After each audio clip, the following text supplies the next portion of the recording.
Isang magandang hapon po sa inyong lahat. Ito na naman po ang inyong Kuya Attorney Noel na muli ay magbabahagi ng kaunting kaalamang legal. Binabati ko muna yung aking mga subscribers, mga viewers, yung mga bago pa lang napapagawi dito sa aking channel. Sana'y mawili kayong manood nitong aking mga vlogs. Kung nagustuhan niyo po itong aking vlog ngayon, ay paki-like, paki-share ninyo, at yung mga bago ay paki-subscribe po. Yan. Okay, so ngayon meron tayong panibagong topic. Ito ay tungkol sa yung kailangan bang pumirma ang asawa ng tagapagmana sa gagawing extrajudicial settlement of estate o kahit yung tinatawag na affidavit of self-adjudication. Yan po ang ating pag-uusapan ngayon.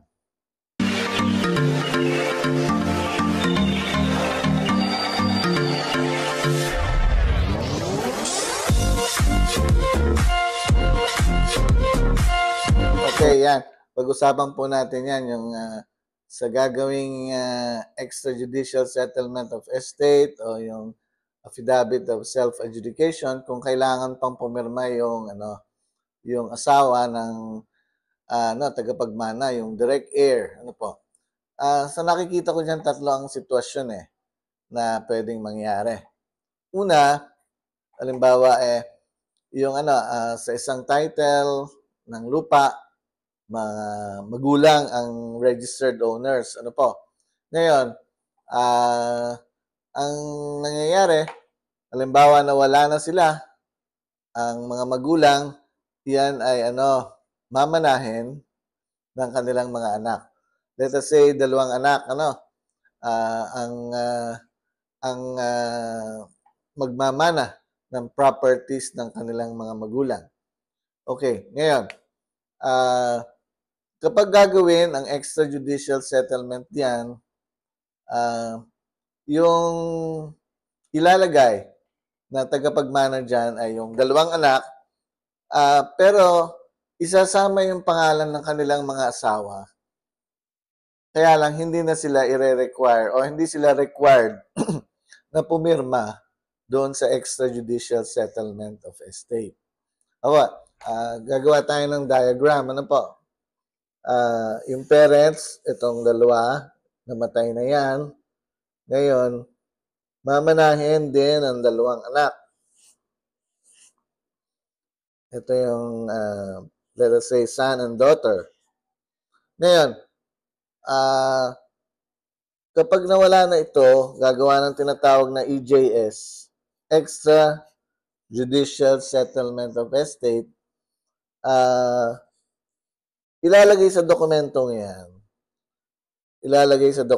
yan, yung pangalan syempre ng dalawa nilang anak, kasama rin yung asawa, pero pag natapos ng gawin ang extrajudicial settlement of estate, hindi na kailangang pumirma ang kanilang mga asawa. Sapagkat yan ay kanilang mana, sila lang ang merong entitlement sa property na yan under the rules. So, yan po ang isang sitwasyon. Madali lang yan. Walang problema dyan Ang mga magulang namatay na, mamanahin ngayon ang mga anak. Ito, sa example natin, dalawang anak. Pag ginawa ang deed, yung extrajudicial settlement of estate, hindi na, although nakalagay ang pangalan, let's say, Juan de la Cruz married to Jane de la Cruz, although nakalagay ang pangalan ng asawa, hindi na kailangan pumirma sa extrajudicial settlement of estate. So, sana po maliwanag yan. Yan yung una nating sitwasyon. Pangalawa, ang pangalang sitwasyon dyan ay, halimbawa, unang namatay ang tagapagmana kesa sa kanyang mga magulang. Ganon din ang example natin. Mga magulang, registered owners ng titulo, pagkatapos meron silang dalawang anak, pero yung isang anak nila, unang namatay kesa doon sa parents niya. Ngayon, sino ba ang pwedeng pumalit doon sa namatay na tagapagmana para naman mamana later on yung properties ng kanyang mga magulang? Okay, under the rule, ang direct heir nung namatay na tagapagmana ay yung kanyang mga anak. Kasi yan kumbaga dahil sa dugo from grandparents sa anak at sa grandchildren.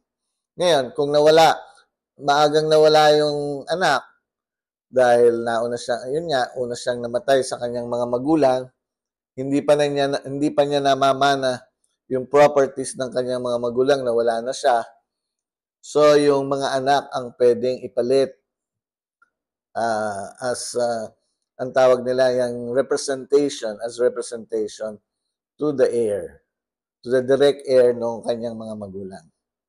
Okay, so maliwanag yan. Ngayon, ang asawa, paano ang asawa? Ang asawa ay hindi magmamana dyan sapagkat hindi siya blood related doon sa nagpamana, sa grandparents ng mga grandchildren. Hindi kasi siya blood related, hindi kadugo, kaya yung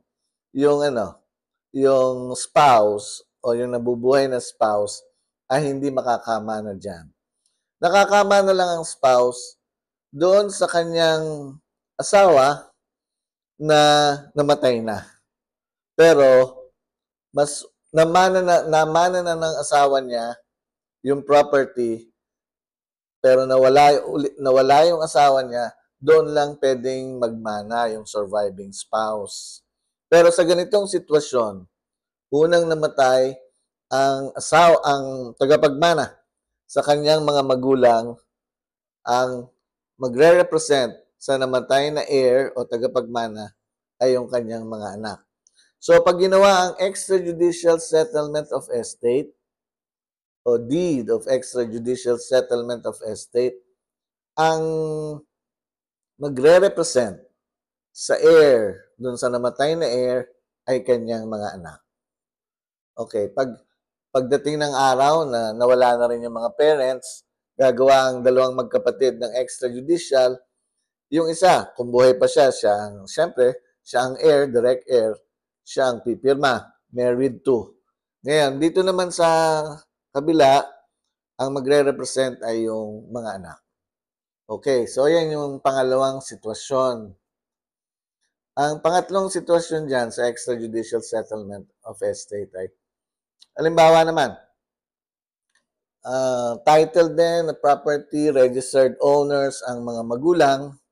Ngayon, ang nangyari, namatay na ang mga magulang, dalawa rin silang magkapatid. Itong isang kapatid ay single. Ito namang isa ay may asawa pero walang anak. Ngayon, ganun pa rin. Pag ginawa ang extrajudicial settlement of estate, mamanahin ng dalawang anak, married to yung isa naman ay single. Hindi na rin kailangan pumirma yung may asawa. Yung asawa niya, hindi na rin kailangan pumirma doon sa extrajudicial settlement of estate. Ngayon, kung halimbawa, namana na ng isang heir, namana na niya yung kanyang yung properties ng kanyang mga magulang, 1/2. Dahil yung 1/2 doon sa kapatid niya. Ngayon, ay nawala na rin siya, namatay na rin siya. Mamamana ba ng kanyang asawa yung properties na namana naman itong heir doon sa kanyang mga magulang? Yan. Diyan sa sitwasyong ganyan, ang rule ay, makakamana rin yung asawa ng namatay, yung surviving spouse, makakamana siya ng 1/2 of the estate nung namatay. Pero yung kalahati, yung 1/2, will go back to the family Go back to the family. Kung patay na yung mga magulang niya, yung kalahating yon ay pupunta sa kanyang mga kapatid. o pupunta, dahil sa example natin, pupunta yung kalahati yun doon sa isang single na kapatid. So, pag ipinirepair ang extrajudicial settlement of estate niyan, ang magmamana ay yung asawa, 1/2 of the property, at yung surviving na kapatid na single, 1/2 of the property. Okay. So, sana po maliwanag yan. Uulitin ko po ha. Kung halimbawa, walang asawa yung namatay. No. Mali. Walang anak yung namatay. Yung asawa niya, magmamana ng kalahati doon sa minana niyang property sa kanyang mga magulang. Yung surviving spouse. Pero yung kalahati nun, pupunta doon sa kapatid dahil siya ang nabubuhay na sibling o kapatid ng namatay. Hindi mapapapunta ng buo lahat sa asawa o sa surviving spouse ang namana ng kanyang asawa. Sapagat yung kalahati nun ay babalik sa pamilya ng namatay. So, sana po maliwanag niyang anong yan kasi medyo komplikado po yung pagdating sa manahan. Sapagat kagaya nitong huling example natin, huling situation natin, kapag solo ang wife, no? Alam mo, let's say namatay na yung husband, nag-iisa na lang yung wife, walang anak. Hindi yun kung halimbawa mag-execute siya ng self-adjudication, hindi yun papayagan na mai-register sa kanya ng Register of Deeds. Sapagat ang kalahati ng property noon ay ayon na rin sa rules, ay dapat pumunta sa pamilya ng namatay. Either kung buhay pa yung parents or kung wala na yung parents, mga kapatid niya. Okay. So, sana po naliwanagan kayo dyan tungkol sa topic na yan sapagkat medyo komplikado yan. Dahil sa, yun nga, manahan niya ng lupa, manahan ng properties, at medyo may mga